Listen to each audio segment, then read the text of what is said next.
You One know, guest missed. Yes. Paulo, the mountain right behind me, Uh-huh. it's called it's in the mountain area called Horkondo, and Hor is the word for the viewers. It's Yes, it's at the border of Baltistan and Xinjiang. it's That border. Pamir Mountains, we call it, I think, right? Yeah. Is that the No, Pamir? no, Karakorum. it's in the Karakorum. Yeah, it's in the Karakorum, Karakorum. yes. Yes, Karakorum yes. Mountains. So I thought I have it in the background when I'm talking And about it. your outfit too, it's very familiar. It's great. So All you right. are neighbors, Baltistan and We are immediate East neighbors. Turkestan. Yeah. You Yes, are we are. neighbors. Yes, we are. Yes, a lot of people do not realize how geography is working, and Yeah. sometimes this is very worthy to remind it, and very good Yeah. for the mountain. I mean, I think it when we will be in full discussion, we are just waiting for Mr. Afridi when he will come in, and then when I will give you the floor, I think it's a good idea to just to mention this for Yes. people to understand how important The and how geography. close, Hmm. yes, and how close Baltistan is from East Turkestan. So just seeing, I think that we are already live. I just ask for the indulgence of our viewers for just a couple of minutes. We are waiting for our for Mr. Afridi to come in. Just to give me a couple of minutes. If you will not come in a couple of minutes, we will start, and hopefully you will come a bit later. So I don't know if there is any news on Mr. Afridi. He is not answering the phone. Yeah, let me see. Mm, okay, so he's not answering the phone right now. So there might be some problem. Well, I think that we will have to start and expecting him to join us a bit later. Um, Good morning, good afternoon, good evening to wherever you are following us.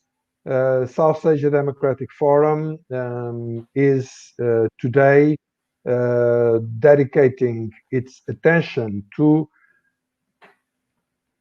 the most important issue related to religious persecution in our day world, which is the persecution of Islam in East Turkestan.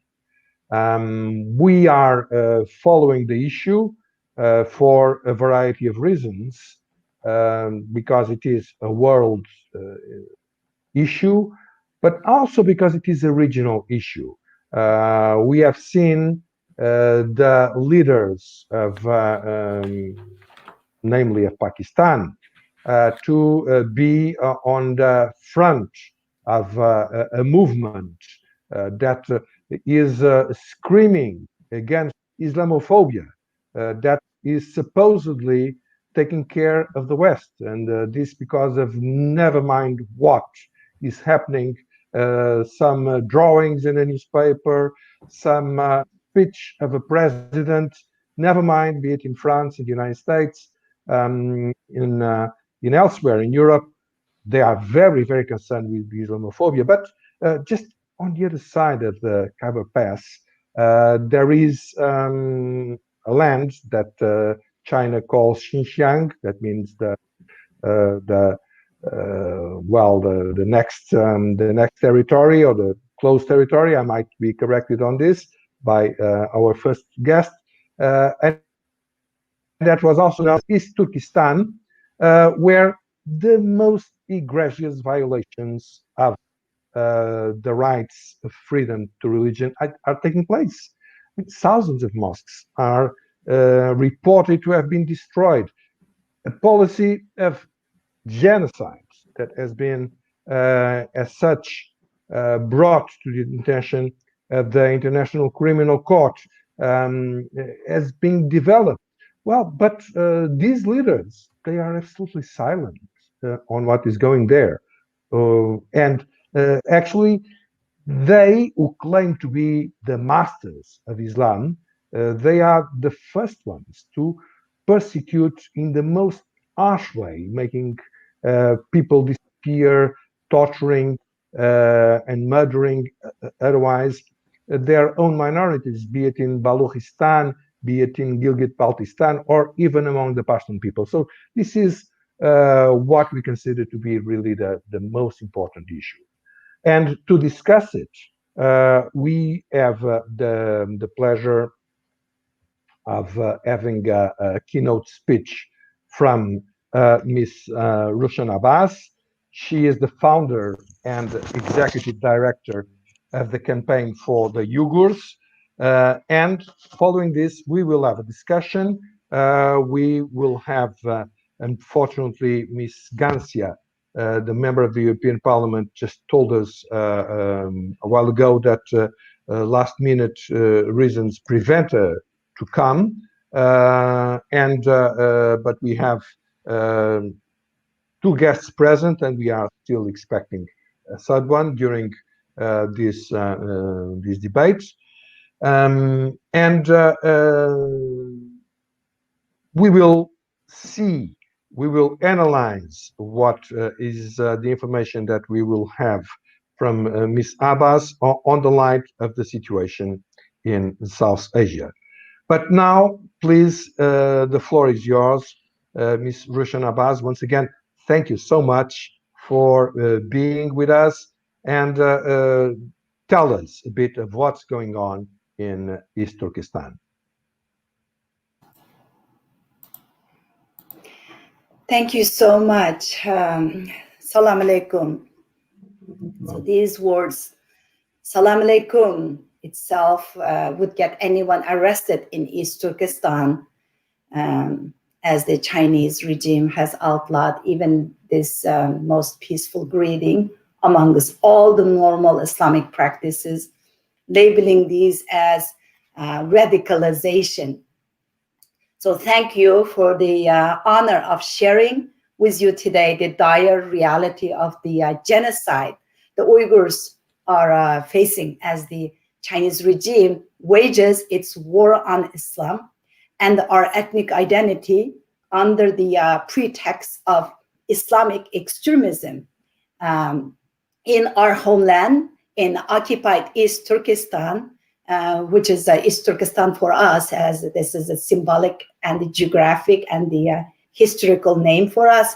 And as Paulo mentioned, the Chinese government calls it Xinjiang, which is new territory in Chinese language, new border, new territory.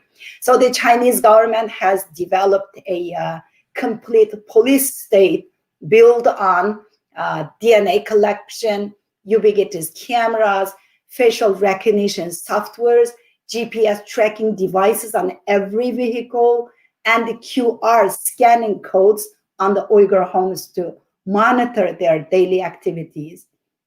And Islam is completely banned and treated as an ideological disease to be cured for. The Uyghurs are used for organ harvesting, basically for a forced organ harvesting, which is advertised as halal organs in Arabic to some of the Muslim majority countries. And our mosques, cemeteries, and the other religious sites have been bulldozed or changed to entertainment places or bars, basically serving alcohol and becoming like nightclubs. The parents cannot name their children in Muslim names. Uyghurs are not allowed to fast during Ramadan. All the copies of the Holy Quran and the prayer rugs are collected and burned. And the Chinese Communist government has announced openly to the world that they are sinifying Islam by changing the core principles of the religion to meet Chinese Communist values. How in the world would Islam or any religion in that matter be compatible with communist atheist ideology? Over 3 million Uyghurs are detained in a massive and expanding system of concentration camps, and the millions more are enslaved. According to numerous testimonies from the former inmates, detainees in these camps are subject to food and sleep deprivation, forced medications. They are forced to take unknown medications, organ harvesting, as I mentioned, electrocution, rape, and the torture leading to brutal death. And the deaths are basically cremated to leave no evidence. According to media reports and also government's construction bids, massive crematorias have been built throughout the region near the concentration camps for a culture that doesn't believe in cremation. As you know, in Islam, we don't practice cremation. Other Uyghur prisoners have also been dispersed throughout the China proper to other regions, to other provinces in China, as an attempt to hide the numbers of these in detention, and they also who have died, with many being sent out as slaves into factories across China. According to the Chinese state-owned media reports, 1.1 million Han Chinese cadres moved into Uyghur homes. All those outside of the camps, if they're living in their private homes, now that's even becoming a prison for themselves. You have never seen anywhere in the history something like this happen. People forced to move into your homes, live inside of your house, and supervise your daily lives while the government is encouraging the Chinese cadres, mostly men, to share beds with the Uyghur women while their husbands are in the camp or sent to prisons. This is government-sponsored mass rape. There's nothing else you can describe this. The Uyghur women are being forcibly sterilized and prevented from having Uyghur children. What's happening is clearly genocide. And the forced marriages of the Uyghur women are helping to breed the Uyghur bloodline out. While, again, the government is encouraging Han Chinese men to go and marry Uyghur women, offering them money, housing, and the jobs. And those Uyghur women cannot refuse them not to marry, because if they say no, then they are being labeled as Islamic extremists who didn't want to marry non-Muslim Han Chinese. So if the girl cannot choose who she wants to marry, what is that? Basically the Uyghur girls are subject to rape in the name of sham marriage. And meanwhile, Uyghur children are being placed in state-run orphanages. And there are reports of more than 500,000 Uyghur children are taken. Basically, they are being socially re-engineered to hate their own ethnic identity, religion, and even their own families. So one of the key reasons for the framing of Uyghurs as extremists or radicalized Muslims relates to Xi Jinping's signature project, the Belt and Road Initiative, which aims to develop and control the trade routes around the world. And our homeland is basically the access point to these vital trade routes throughout Central Asia, Europe, and the African countries, and the two Middle East, as it's the gateway right there in the heart of the Central Asia. It also sits on the large deposits of oil and the natural gas reserves. The Belt and Road Initiative basically put the Uyghurs' homeland at the epicenter of China's geopolitical and the economic ambitions. It is for this reason and the Xi Jinping's forced assimilatory policies that Beijing has adopted a strategy of complete control and the extermination of the Uyghur people as their version of the final solution for imperialistic communist China's dream of the world domination. The repressive policies are now focused on undermining the key tenets of the Uyghur Muslims' identity, the religion, the language, culture, and the history. With that goal, the current campaign is to eradicate the religion and to assimilate our culture into the mainstream Chinese population. In situations such as these, we should be able to look to international bodies like United Nations or Islamic organizations for support, yet they are muted. One of the most important such bodies for the global Muslim community, the Organization for Islamic Cooperation, has completely shirked its duty and passed a resolution commanding the Chinese Communist Party's continue to its brutal policies, the genocidal policies. Muslim majority countries are facing a crisis of authenticity, and it's hard to imagine a more direct betrayal. Yesterday, 45 countries, majority of the Muslim majority countries are in it. They backed China's crimes against humanity for the sake of economic benefits from China. Nations are being swept off into Beijing's expansionist global colonization. Every area the Belt and the Road Initiative runs through leaves a trail of Muslim blood behind. Myanmar, the slaughter of the Rohingya Muslims, and the Kashmir, the current crisis, has been driven by China's Belt and Road Initiative. The conflict in these areas have been fueled by China's pressuring the country's leaders to push out the Muslims in the area to make a way for the Belt and Road Initiative.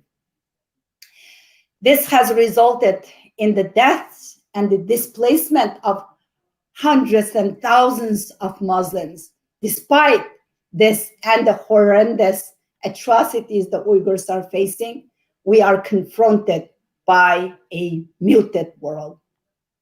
Is an entire Uyghur population to become collateral damage to short-term politics? What is happening in East Turkestan is not staying there. China is spreading its ideology and influences around the world. This threatens democracy, freedom, and the future.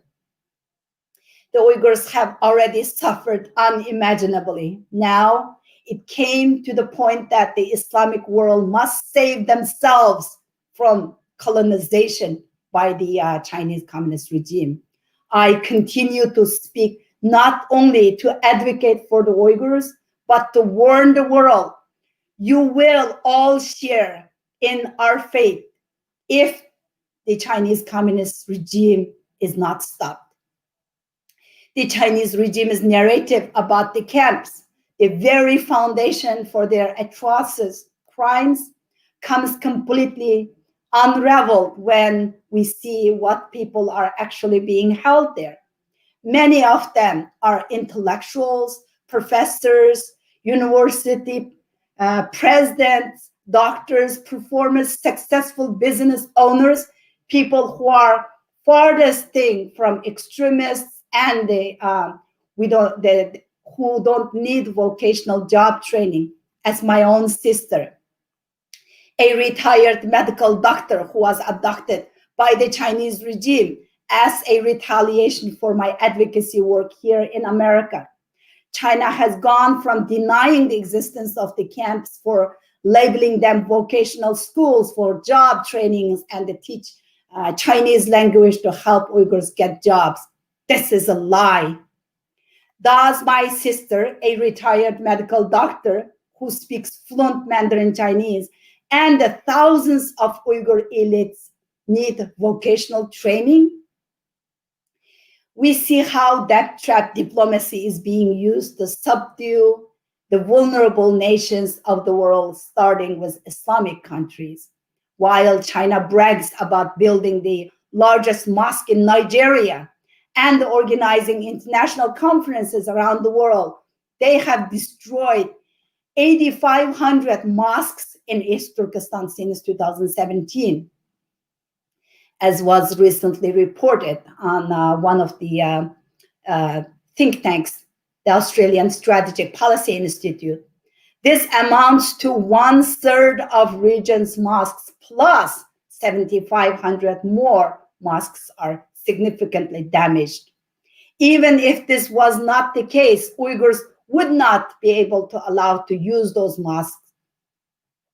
The existing mosques right now are there for the Chinese tourists and the staged visits by the international community to manipulate for the reporters or other international entities.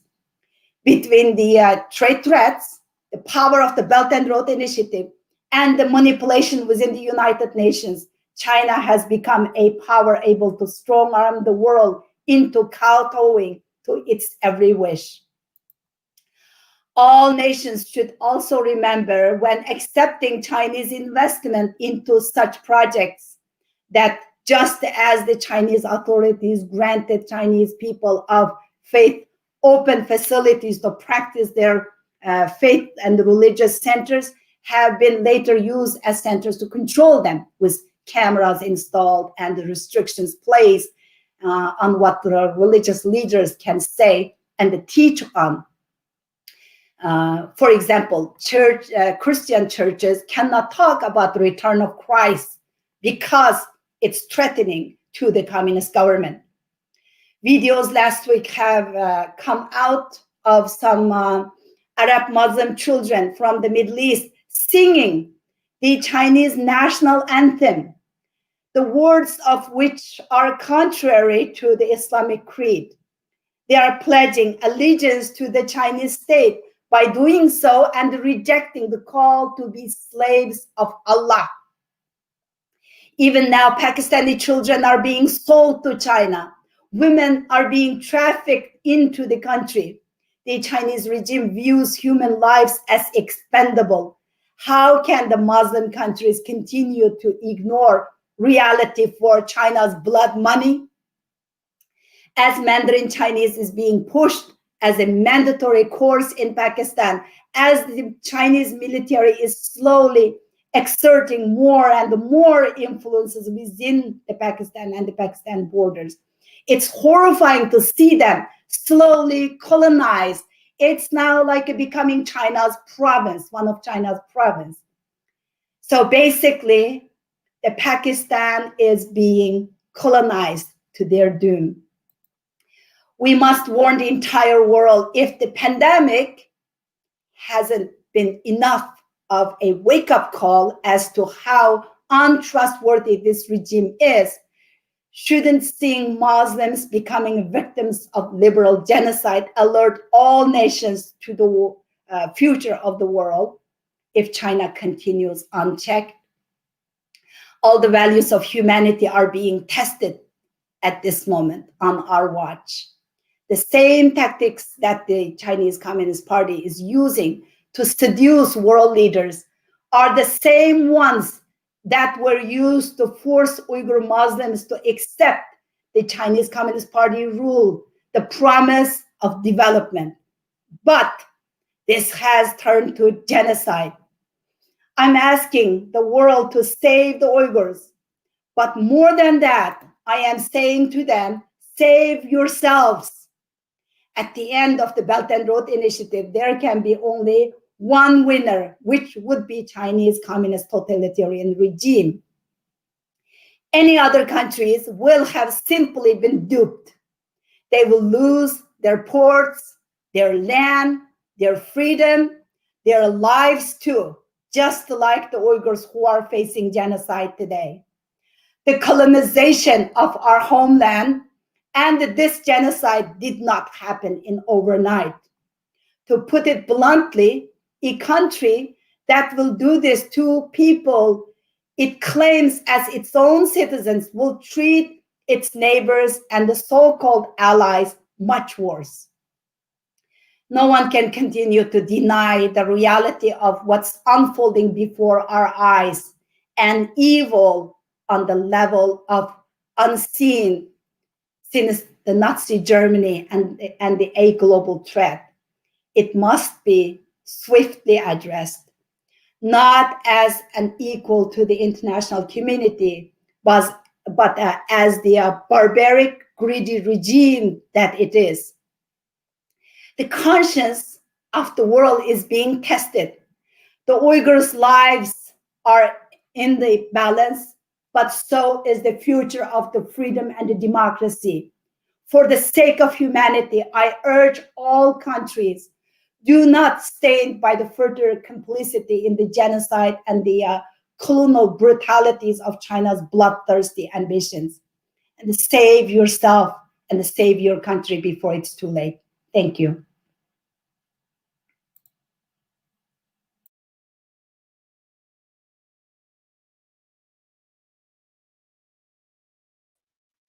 Thank you very much, Ms. Abbas. I would like first to express you my personal and SADF solidarity to your family plight. I think your message is quite impressive. I think that what we are witnessing is not a film, it's not a fiction, it's the reality. And the sooner we wake up to the reality, the better, because I absolutely agree with you. This is not going to be different elsewhere than in the next land or the, the close territory where it is now being practiced. And thank you very much and many congratulations for your speech. We will now have some comments. The first guest commentator is Senga Sering. I would like to start by extending also to you my solidarity for what I've been reading in the social media, because apparently these tactics of revenge on family are being spread to the other side of the Karakoram. That you are going to tell us about it most likely, but that we can see behind you.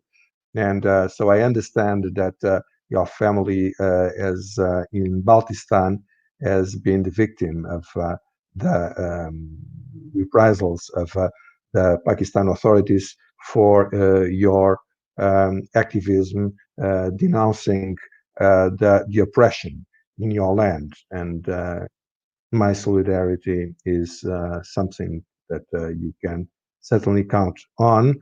Senga Sering, you are one of the most outspoken opponents of the Pakistan authorities.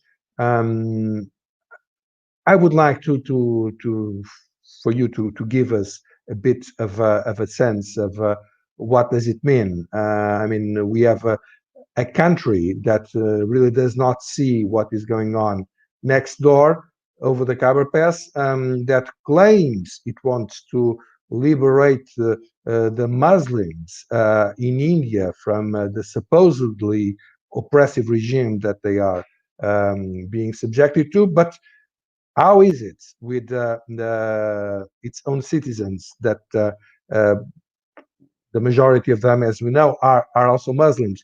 How is it in Gilgit Baltistan? Yeah, just the sound. Unmute yourself. Sorry. Yeah. Yeah, good. Good morning. Can you Yes. hear me? All right. Good morning.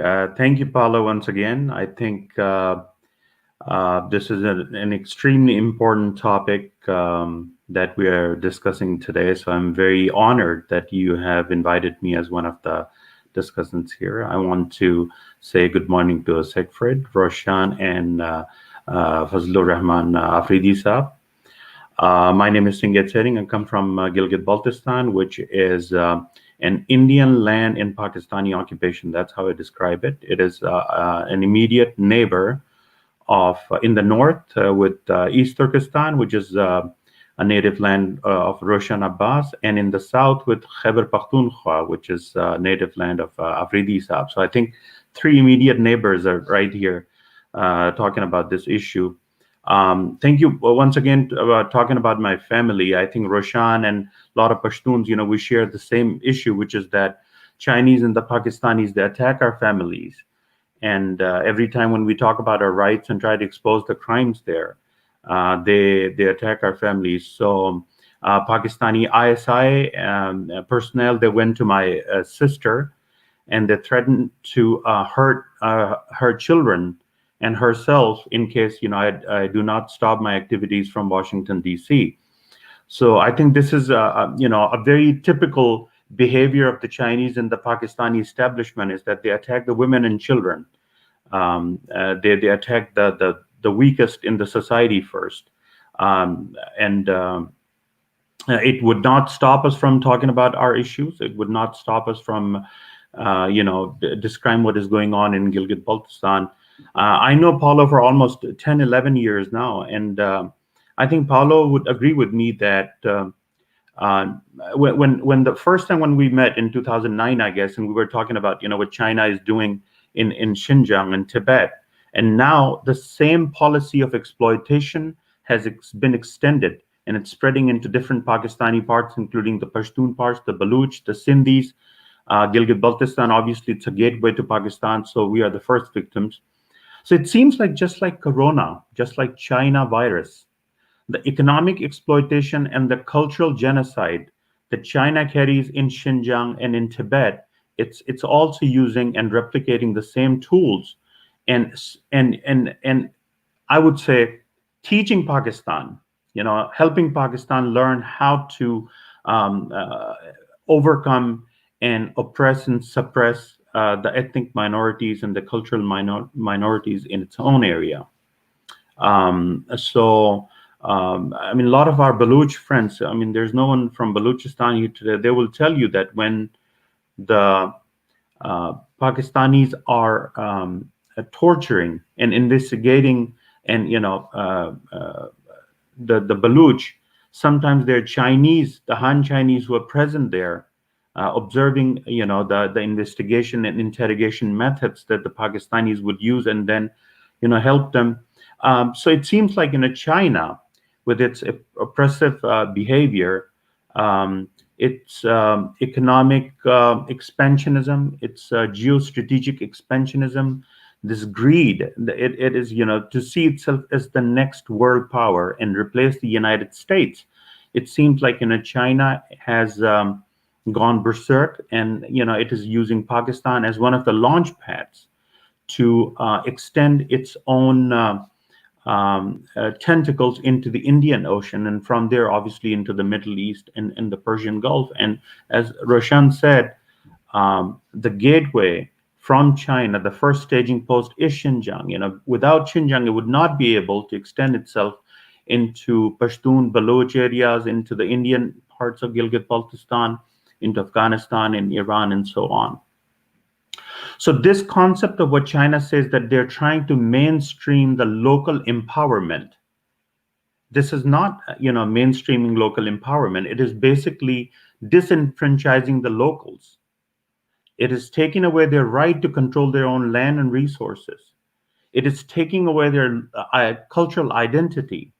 And I really appreciate that Roshan mentioned this, which I was going to mention in my presentation as well, is that it is because of the CPAC and BRI that now China is instigating its neighbors like Pakistan and Nepal to attack India. And itself, it has attacked Aksai Chin in Ladakh. So it is creating these new border tensions all over the world, wherever the CPAC and BRI are in place.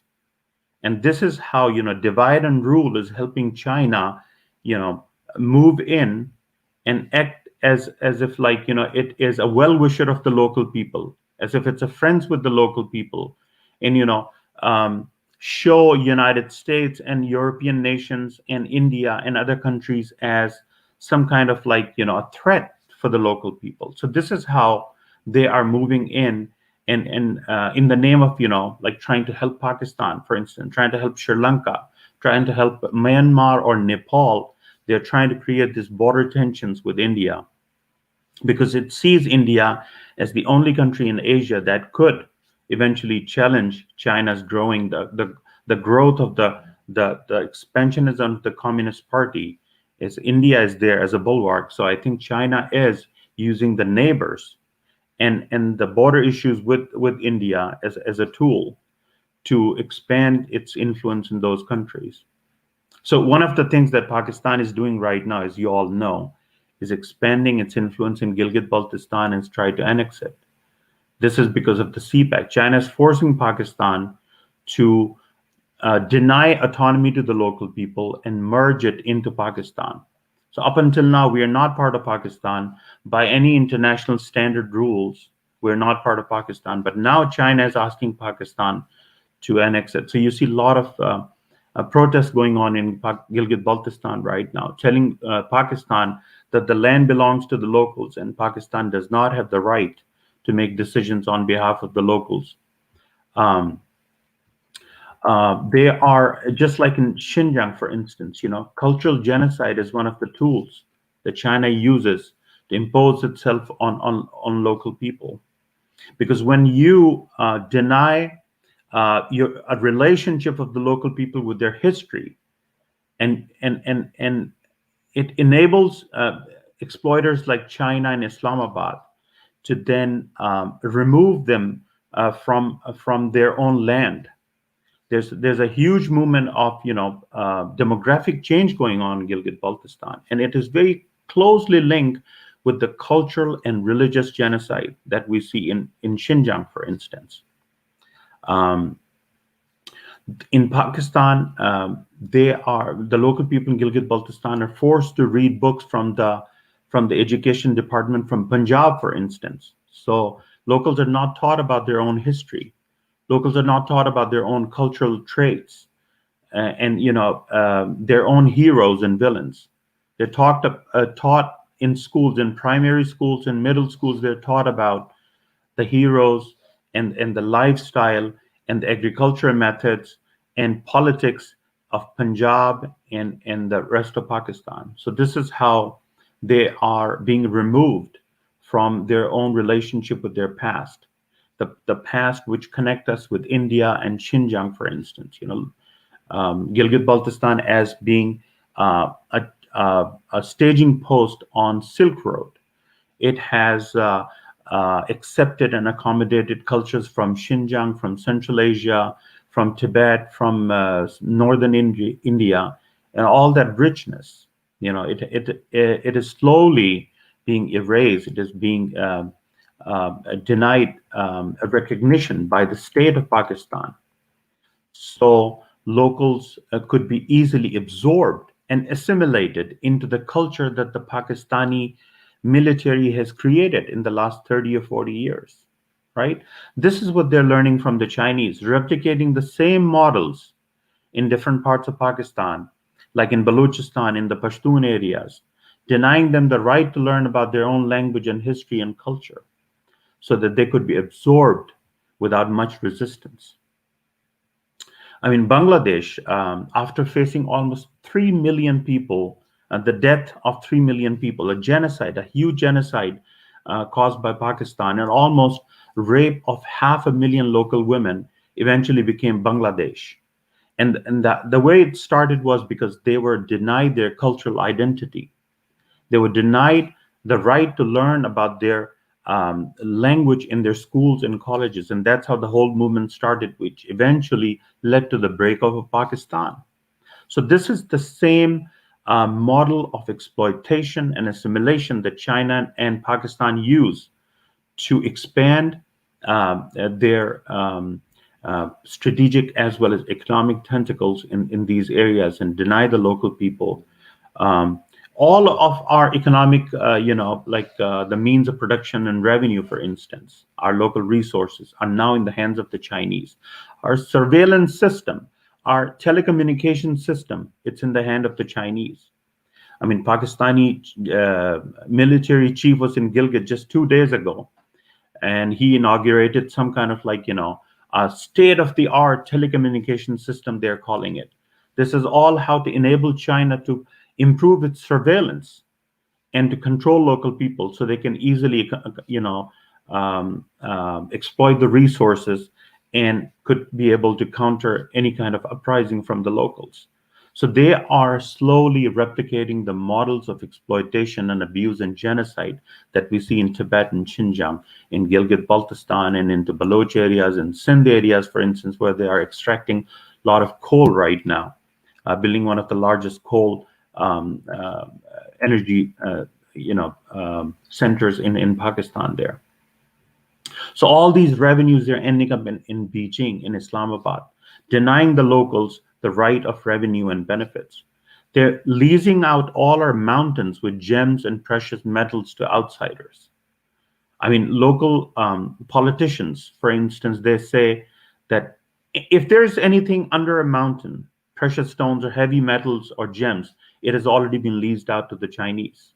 So it's practically an extension of China. It's a province, as Roshan said, it's a province of China now. If they're controlling our land and resources, if they're controlling our culture and our economic and political system, then it is practically, extension of Xinjiang now. Our policies are being controlled from Beijing rather than, giving autonomy to the local people, which the United Nations promised.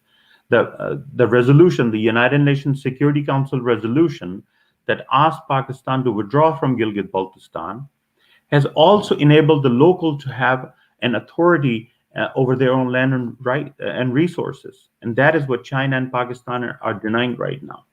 So I think what Paulo, in the beginning, he said that while Pakistan promises a bright future to the Kashmiris, it is denying all those basic rights to the people in Gilgit-Baltistan. We do not have any constitutional rights. 73 years have passed, we are living without constitutional rights. Whereas India from day one gave constitutional rights to the Kashmiris and treated them as its own citizens and equal to other Indians. We have been denied our basic right, like the right to vote, for instance, right to go to the Supreme Court, for instance, basic identity, right to learn about our own cultural identity and languages in our schools, to be able to practice our religion without getting incarcerated, without getting, treated like terrorists. A lot of Shias, as you know, Paulo, they're getting, in the last about 2 or 3 months, more than 60 or 70% of the blasphemy cases have been registered against the Shias. We cannot really practice our religion in Pakistan anymore. So this is the same model of denying basic rights that China is using against Tibetans and in Xinjiang that we see in Pakistan right now. A lot of killings are happening. You saw what happened in Karachi. Almost 1 million people came on the street chanting that they will slaughter the Shias. And Gilgit-Baltistan has almost 70% of the population that is thinking that eventually that storm is going to come towards us and inundate us. This is what the Pakistani strategic and political model of controlling local people that they're using in Balochistan, they're using in Sindh and in Pashtun areas in Gilgit-Baltistan. So we do not have the right to go and have a cross-border movement. As many of you know that more than 15 to 20,000 people in Gilgit-Baltistan have their immediate relatives on the other side in the Indian Ladakh. And for the last 73 years, we have not been allowed to enjoy the cross-border movement. That is something, a basic right. So children are growing without their mothers and fathers and their siblings, and they're growing old and dying, just waiting to be reunited with them. There was a woman who died in Indian Ladakh, and her body was washed in Shyok River, and eventually it came into Gilgit-Baltistan, and it was collected by the local people from the banks of the Shyok River. They were not allowed to take the body back to Ladakh from Gilgit-Baltistan. So they had to take about 17 days, transport it through Pakistan, through Lahore, through Delhi, all the way back to Ladakh. This is what they're doing, denying the right, the basic right of, uh, you know, the reunion of immediate family members within a family, just like in Xinjiang. There's so many spouses in Gilgit-Baltistan, whose significant others are in concentration camps in Xinjiang right now. People in Gilgit-Baltistan, their children, their husbands, they're waiting for their mothers and wives to be released from the concentration camps in Xinjiang right now, dividing the families to weaken the social system, attacking the culture. This is how they will eventually destroy us and take our land and resources.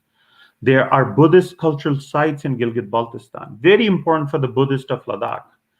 Half of the population in Ladakh is Buddhist. And Pakistan, in the last 73 years, denied them the right to visit these cultural sites. I mean, something that, as Roshan mentioned, the religious persecution against Muslims in Xinjiang, you will see the same, here, what Pakistan is doing to the Buddhist of Ladakh by denying them the right to visit Gilgit-Baltistan and have a pilgrimage. So all the freedoms that they're promising to the Kashmiris by the Pakistani regime, they're promising the Kashmiris, they are doing it while they're supporting concentration camps in Xinjiang. And they are incarcerating our political activists for demanding political rights. Right now, hundreds of political activists have treason cases against them. Their bank accounts have been taken away from them. Their right to movement outside their district have been taken away from them. Their right to enroll themselves in educational institutions, in colleges and universities, have been taken away from them. This is what the part of their, when somebody is registered for treason or terrorism, then they do this kind of stuff to the local people, completely restricting their movement and the chance to have a future. This is what they're doing in Gilgit-Baltistan. I don't know if many of you know, there's a huge protest going on in Hunza right now because local people have been jailed. There are 14 or 15 political activists who have been given life imprisonment, 90 years, 70 years jail for talking about their local land rights, talking about their control over their resources, talking about ending exploitation and allowing the Chinese to occupy our land and resources. So they've been put in jail. They've been in jail for almost 10 years now. And now their families and the entire Gilgit-Baltistan is rising, and they're waking up, and they're standing up against Pakistani oppression and asking those political activists like Iftikhar Karbalai and Aleem and Babajan and others to be released.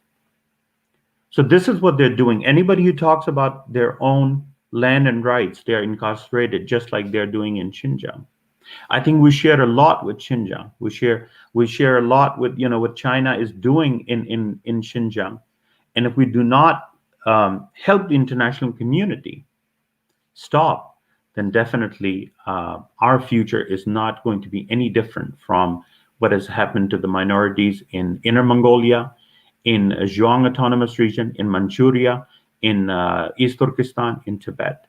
So I hope that today's this seminar lead to a better understanding of how important it is for us to unite and expose China's crimes. I thank you once again, Paulo. I know my time is running, and the floor is yours now, sir. Thank you.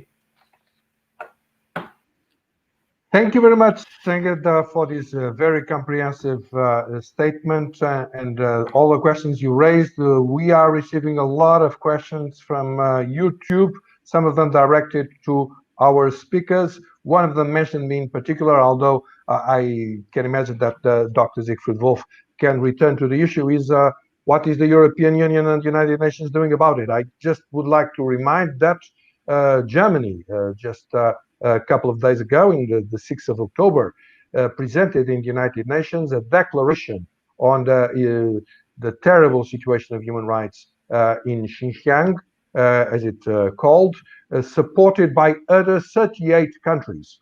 The vast majority of the European Union supported this statement. I am very, very much ashamed to say that my own country, Portugal, did not support this statement. This is something that I think a good question to ask to the Portuguese authorities, why they did not do it.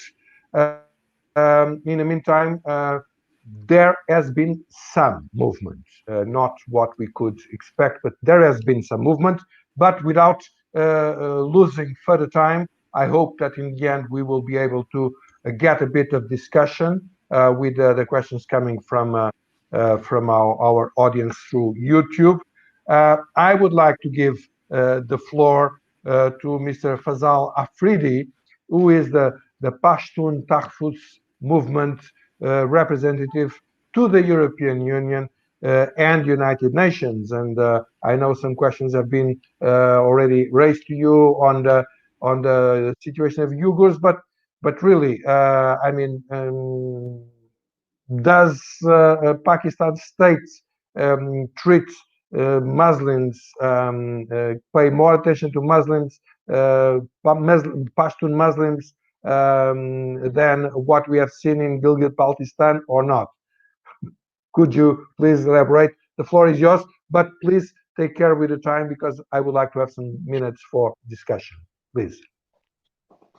Thank you, Paulo, for giving me this opportunity to introduce to our immediate neighbors, Saint Seren and Roshan Abbas, who are suffering the same way as the Pashtuns have been for the last 70 years. There was a question I have seen that whether PTM will support the Uyghur and East Turkestan people. Yes, of course, we fully support them. We are in the same situation as they are, and it's very important to comfort each other and to support each other. I would have loved to have a Baloch neighbor also with us to put, the perspective of the Baloch people also. But as the subject is East Turkestan, so Roshan Abbas, she has discussed it in details. And as she discussed it, that the BRI or the CPEC now in Pakistan, this is a tool for Chinese colonization, and we have been watching it. Just like Sering, my family has also been threatened in Pakistan for raising a voice for the Pashtun people, for the rights of their people. And they were told to break relationship with me, otherwise they will face the consequences. And later they were forced to have a press conference before the journalist. So it is a real shame that Pakistan, with the Chinese abetment and support, it is following the same draconian policies as the China is doing in East Turkestan. So I would come to the subject, as Pakistan is championing the cause of the Muslims all over the world. But when it comes to East Turkestan, it becomes criminally silent. As a Pashtun, just like Uyghur, we are persecuted on daily basis in the name of so-called war on terror in Pakistan. It's strange that why Pakistani government, particularly Pakistani army, which has become a state above the state, is not raising the issue of East Turkestan and its people who are being persecuted on daily basis, who are not allowed to perform their religious activities, who are not allowed to raise barb, not allowed to take religious symbols, who are not allowed to fast, who are not allowed to have Muslim names. More than 1 million Uyghur are languishing in re-education centers, or what we can call prisons, Uyghurs are living in ghettos, but Pakistan is not raising its voice for them. Pakistan wants to impose Taliban and its proxies on predominantly Muslim Afghans. But when it comes to East Turkestan Uyghur, who are suffering the worst type of dictatorship, human rights violations, tyranny, and genocide, then it becomes silent spectator because it is getting Chinese investment through CPEC project from China, which is a new form of Chinese colonialism to control this region. We Pashtun think that Pakistani generals have sold Balochs and Pashtuns to Chinese dictators just to earn dollars. So Pashtuns will face a worse type of Chinese colonialism, which will loot and plunder our resources and destroy our culture, history, and tradition. That is what's happening in East Turkestan. That is why Pakistan is criminally silent on Chinese atrocities in East Turkestan. We express our concern and fear that already indebted more than $30 billion to China, and the debt is rising with every passing day. Pakistan is on the verge of bankruptcy. So most probably, Pakistan will sell the whole of Balochistan and some parts of Pakhtunkhwa to China. In that case, Pashtuns and Baloch will be subjected to the same treatment as Uyghurs, which is totally unacceptable to the Pashtuns. We Pashtuns want to tell Pakistan and China that the debts accumulated are not spent on Pashtuns, rather the money from these debts is used for the benefits of Punjab. So we do not take responsibility for repaying these debts in the future. Pashtuns have not been taken into confidence on the CPEC project as stakeholders. So we owe nothing to Pakistan and China. Rather, our resources have been looted and plundered by both Pakistan and China. Our industry, our homes and markets are destroyed in a pre-planned manner to make us slaves of Punjabi and Chinese new colonialism.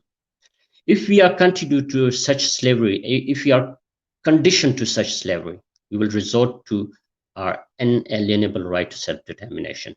I am amazed at why the international community is hypocritically silent on gross human rights violations in East Turkestan.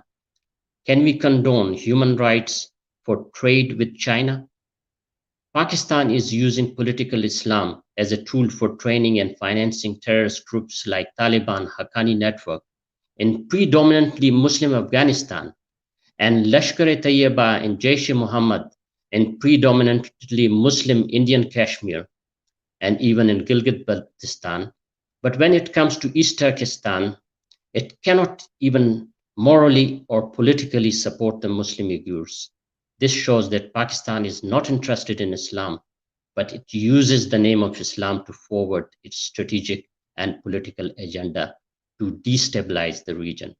Pakistan, a state sponsor of terrorism, knows only one thing, and that is to destroy the lives of Muslims all over the world.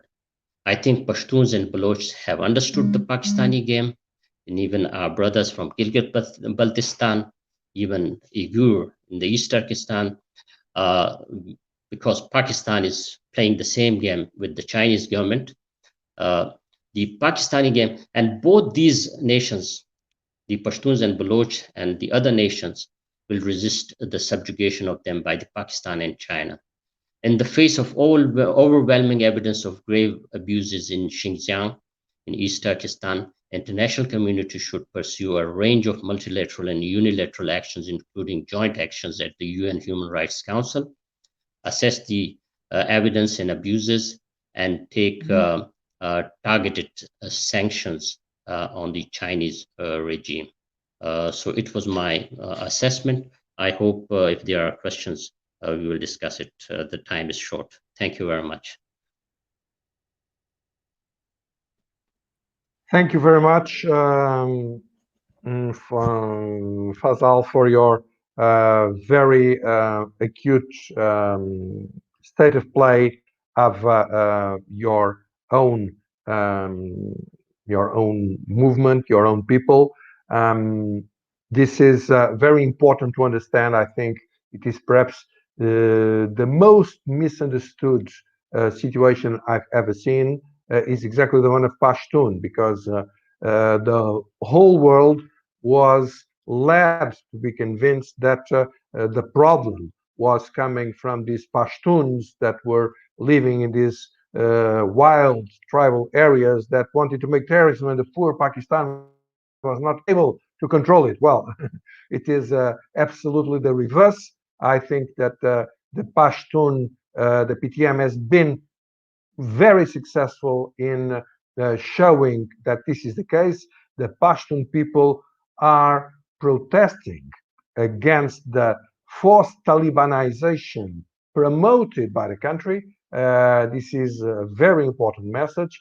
The Pashtun people want progress, want development, want peace, of course, want to be recognized by, as any other people, by its ethnic and religious identity, no question about that. But it's not a Pashtun people that is inventing the Talibanization. And just before proceeding to give the floor to Dr. Siegfried Wolf, I would also like to say that Sanger Sering really raised a very, very concerning issue, which is this sort of mass persecution that is now starting with a lot of Muslims in Pakistan, who happen to be Shia. This was done before with Ahmadiyas, for instance, that were and are very, very, very harshly persecuted, as we know. And so this intolerance is continuing unabated. And this is very, very concerning. This is something that does not augure a good future for peace and understanding. And I fully share your concernings over there. And now I would like to give the floor to Dr. Siegfried Wolf, who is the embodiment of our research on political science. He has been writing extensively on a lot of issues, namely on the Belt and Road Initiative. He has a lengthy and very important book that he authored last year on this. We are very pleased to have you from Heidelberg. Please, Dr. Wolf, the floor is yours. Yeah, dear Paulo, thank you very much for your kind words. What should be on? Can you hear me now? Okay, good. Thank you very much for your kind word of introduction and for giving me the opportunity to share my views with such distinguished speakers on the online auditorium of our SADF webinar today. After listening to the detailed accounts of the suffering of the Uyghurs and its impacts on and its role of Pakistan, I just want to add some comments more in this direction. To begin with, I want to state that it's an extraordinary, cynical move when Pakistan's Prime Minister Imran Khan calls for the introduction of an international day to combat Islamophobia, to describe himself as a defender of Muslims worldwide. But even amid mounting evidence of the harsh crackdown, which we heard today from all the speakers on the Muslim Uyghur population in neighboring Xinjiang region, Khan refuses still to take a position in this direction. Since silence on the plight of the Uyghurs clearly undermines Pakistan's narrative of being the defender of Islam. This is a clear point we have already to emphasize, but it goes beyond this. As such, what I want to say is Islamabad, the deteriorating situation of the Uyghurs in China must be seen in the context of several other occasions in which Pakistan does not act as a protector, but as a persecutor of Muslims. The charge sheet is long against the Pakistani state and its security agency. One need to remember what we already heard, the conduction of a genocide by Pakistani troops in former East Pakistan, or today Bangladesh, leading to the killing of several million, or 3 million people, which are overwhelming Muslims, or were overwhelming Muslims. Furthermore, Pakistan is the main sponsor of numerous terror groups responsible for the death of thousands of Muslims in Afghanistan and India, particularly in Kashmir. But Pakistan acts not only against Muslims abroad, but also on a large scale within its own border, as well as in areas under its administration or occupation. It is reported that the security forces are applying repressive measures against whole ethnic community, or the predominantly Muslims all over the country, particularly the Baluchi and the Pashtuns, and the people from Gilgit-Baltistan must suffer from systematic suppression. Also, Muslim communities like Ahmadiyya or the Hazara, which we also heard today's years, are targets of a multi-dimensional persecution through the authorities or state-supported militant groups. That there is a clear discrepancy between Islamabad's claims and true ambitions when it comes to the well-being of Muslims can be also seen in Azad Jammu and Kashmir and Gilgit-Baltistan. Here, Pakistan's central government keeps these areas under its administration under strict and repressive control via several measures ranging from bureaucratic restriction to physical coercion. Later includes also the complete failure of the Pakistani state to protect its people and people under its control. Islamabad's hypocritical stand towards the Uyghur issue exemplifies how the current Pakistani government is supported by radical Islamist organizations. Moreover, it highlights how close authorities and jihadists in the country are working together. Noteworthy, some of Pakistan's most radical Islamist groups are undoubtedly following the government's lines towards the Uyghurs.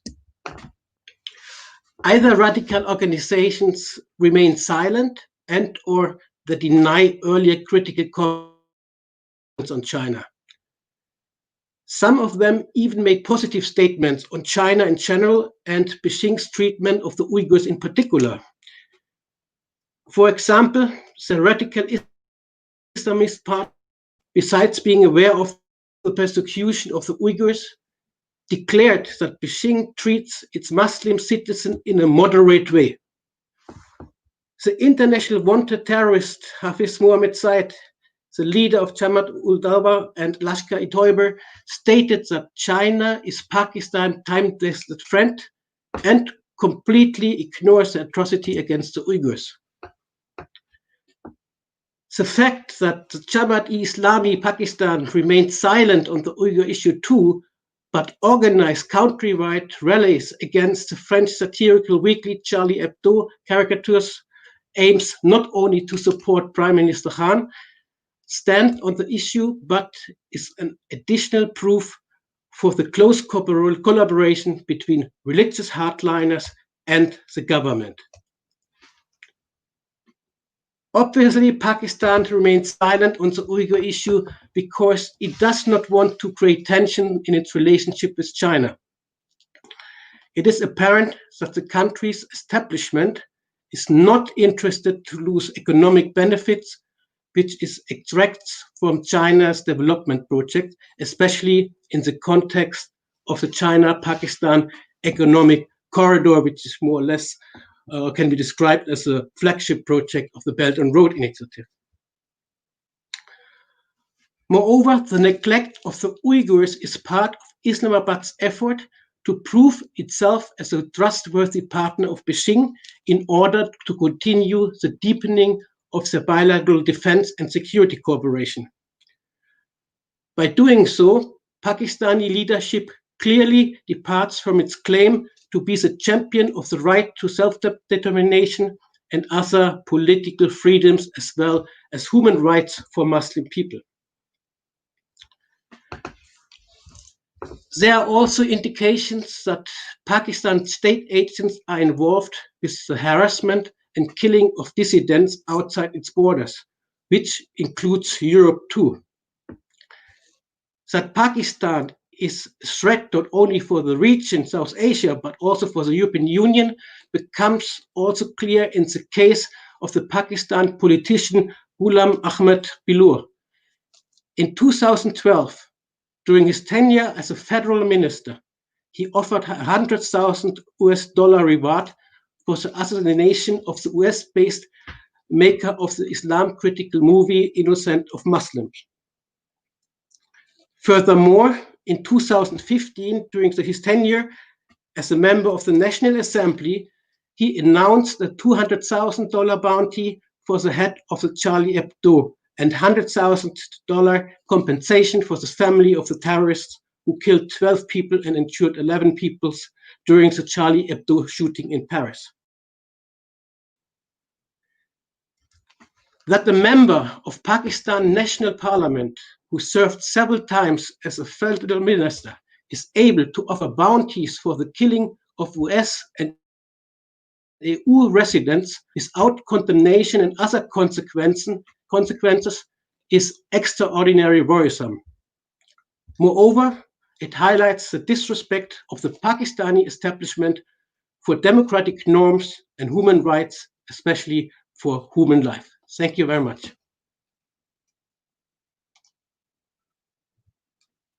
Thank you very much, Siegfried. I think this was a very, very precise, concise aide-memoire of what we have in front of us.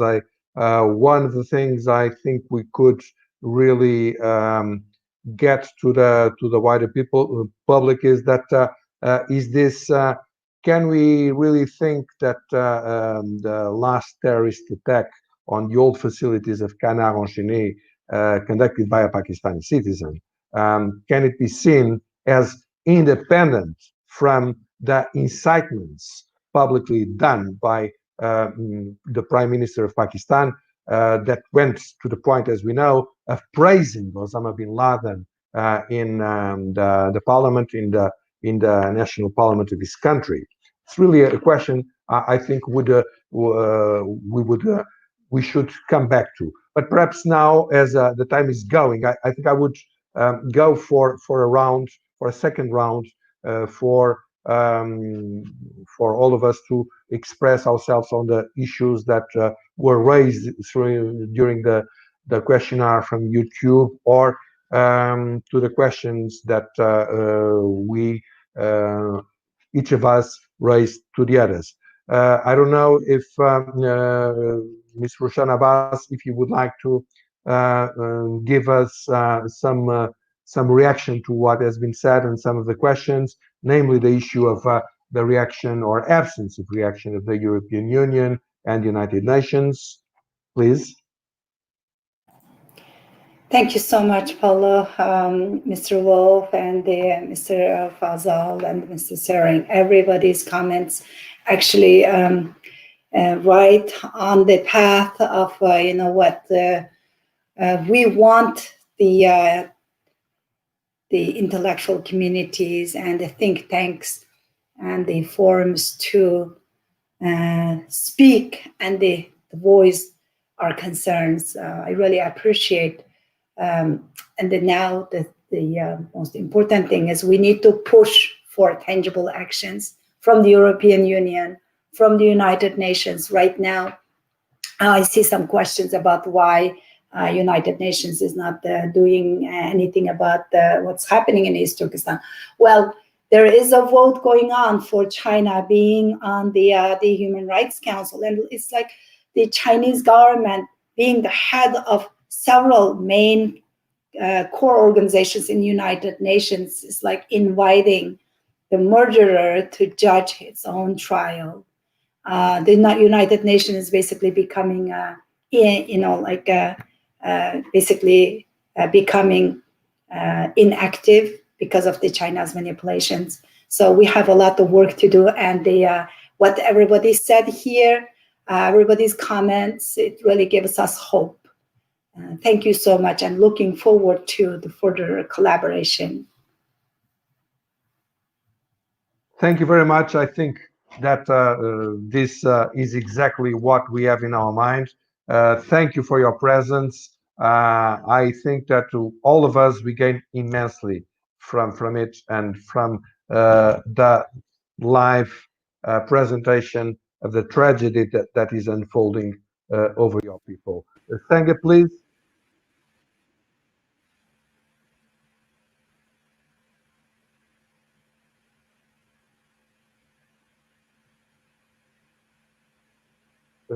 Senga, please. Do you want to come in, Senga?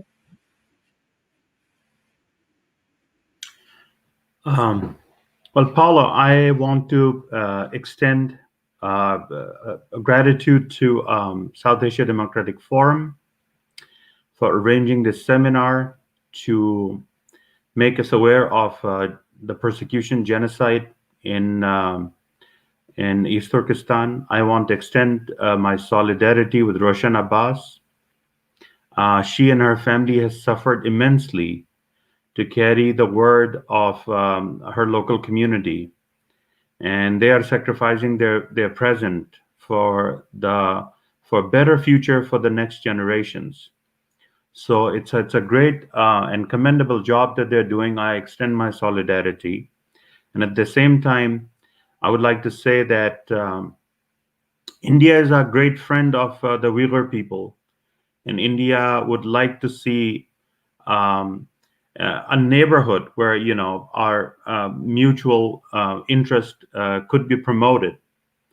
That involves a better relationship with the Uyghurs and Gilgit-Baltistan as well. So I think we all need to work together. I mean, Uyghurs would love to see friends in the neighborhood, especially when they are persecuted by Pakistan and China. We are sandwiched between Pakistan and China.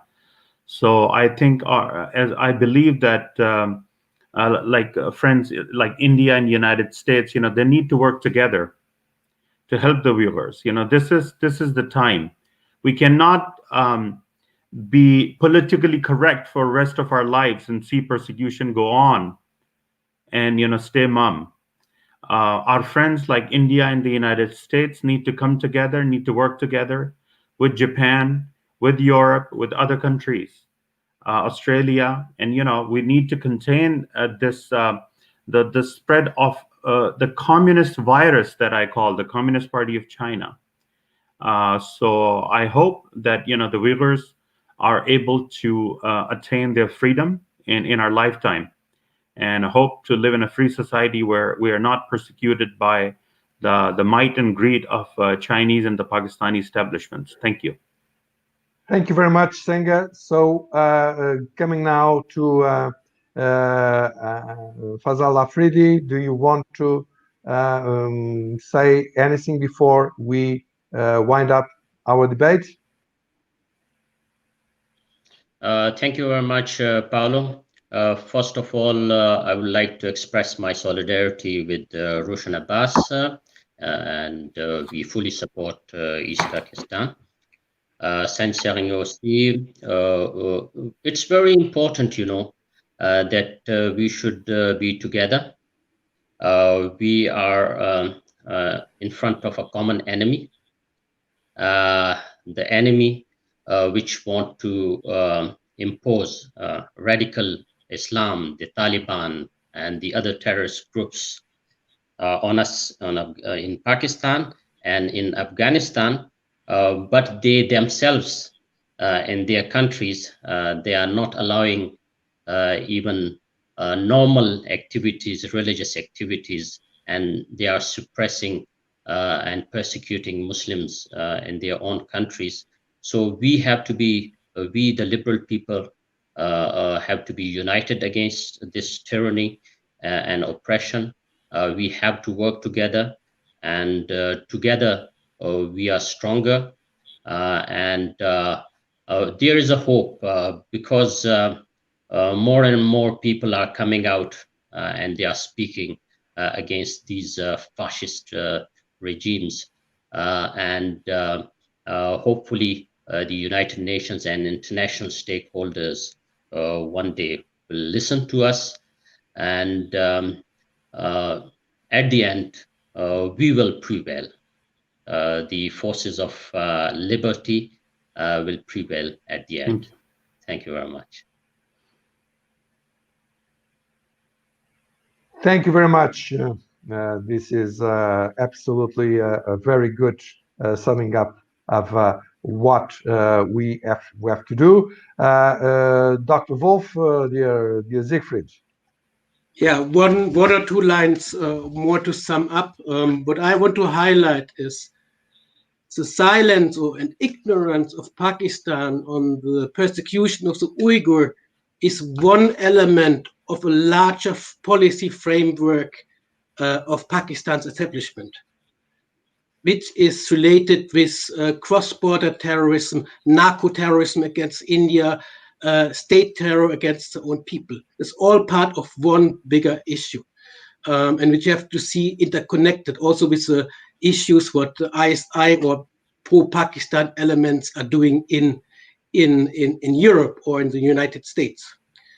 And this is one thing. The second thing, I want just to refer to this one question. I mean, Ms. Abbas already talked about the United Nations. But when it comes to Europe, European Union level, I see we have the same issue that we have a tremendous influence of China at European institutions. But I can see already that there's some indication for changing, for more awareness.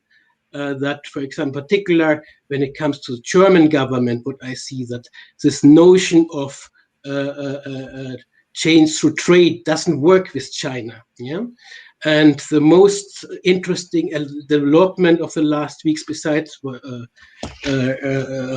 petition which the Germans did in the United Nations on the European level, within China, Germany, was the launch of the new Indo-Pacific, or the declaration of the Indo-Pacific strategy. It does not mean a fundamental change towards China, in particular not when it comes to the eagerness to deal economically with them.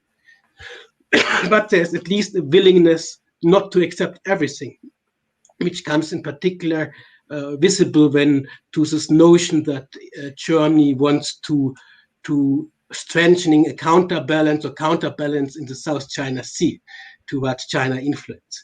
So, and this is quite a new development. When this new strategy doesn't remain as a paper tiger, I think in the cooperation with other nations like France, there could be a new trend towards new dealing with China. This is just my humble view on this direction when it comes towards China, and I hope this will not lead only to a new security and defense cooperation, but also for a stronger interest on the Uyghur issues on the European Union level. Thank you. And inshallah, I would say, I think I would be arrested if I would say that in Xinjiang, in East Turkestan, but here we are allowed to say that, hopefully so, inshallah, as Siegfried Wolf, this will happen. I would like to really send a message to our European and Western audience at large. The Osama bin Ladens and their followers and their admirers, they want to create the idea that they are Islam. So Islam is the terrorists, the ones who are punishing children and women, and this is Islam. Of course, they are doing it for promoting Islamophobia. I mean, there are real promoters of Islamophobia, but they sit exactly in the government of countries like Pakistan, and of course others like their neighbors to the west, Iran, that are certainly not better. But this is not true. the vast majority of the Muslim population is absolutely freedom, development, and peace-loving people. Of course, they have their traditions, they have their culture, they have their identity as everybody else, no matter what religion. And of course, they have to be respected. That goes without saying.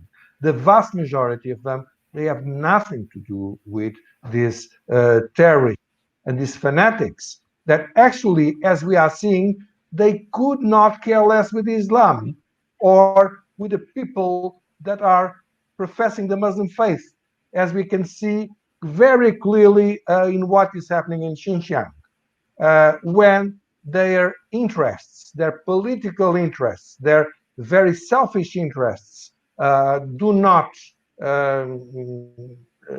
pass by there. I mean, they see no Islamophobia, even when there is the most egregious violation of human rights against Muslims. They see it very selectively when it is in their interests, and this is the point.